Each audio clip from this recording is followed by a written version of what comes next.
Maganda na malakas pa? Ikaw ma. Hi guys! So for today's video, usapang Fortima tayo dahil ang dami kong nare-receive na questions tungkol kay Fortima kaya iisa-isahin natin yan.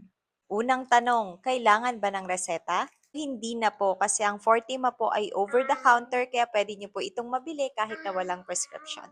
Pangalawa, ano ang laman ng Fortima? Meron pong laman na vitamin C, vitamin E at zinc ang Fortima. Ano nga ba yung benefits na pwede nating makuha kay Fortima? Alam niyo ba na may 5 lakas ganda benefits ang Fortima so hindi lang siya pampalakas, pampaganda din. Isa-isahin natin yan. Unang-una, it strengthens immunity. Tumutulong ito para palakasin ang ating immune system para hindi tayo mabilis nakapitan ng sakit.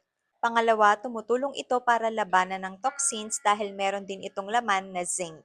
At dahil meron itong laman na vitamin C and E na kilalang antioxidant, pinoprotektahan din nito ang ating skin laban sa early signs of skin aging, lalo na kung lagi tayong stress.